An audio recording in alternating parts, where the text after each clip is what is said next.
नमस्कार प्रियांनो, परमेश्वराच्या पवित्र नावाला धन्यवाद.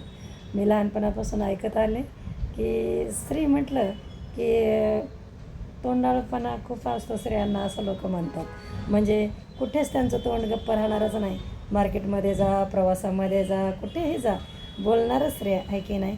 बोलणं वाईट नाही प्रियांनो, पण या बोलण्यामुळे काय होते आपण बघणार आहोत. परमेश्वराने आपल्या जबानीमध्ये 2 प्रकारचे सामर्थ्य दिले आहे. एक आहे मृत्यू, एक आहे जीवन. तर प्रियांनो, माझ्या बहिणींना, माता भगिनींना माझी विनंती आहे आणि भावांनासुद्धा. भाऊ काही कमी नाही आहे बोलण्यामध्ये, आहे की नाही. काहीतरी विनाकारणच परिवाराला टेन्शन देणार, नाश करायची भाषा बोलणार, उद्ध्वस्त करायची भाषा बोलणार, मारून टाकायची भाषा बोलणार, असे पुरुष पण आहेत. पुरुष काही कमी नाही आहेत, आहे की नाही. तर माझ्या बहिणींनो आणि भावांनो, हे वचन सगळ्यांसाठी परमेश्वराने दिलेलं आहे की आपल्या तोंडच्या म्हणजे आपल्या जिभेच्या हाती जीवन आणि मृत्यू हे 2 सामर्थ्य दिलेले आहे. आपल्याला बघायचं आहे की कोणत्या सामर्थ्यामध्ये आपण चाललो आहोत, कोणतं सामर्थ्य आपण जास्त इस्तेमाल करतो. बरोबर आहे की नाही.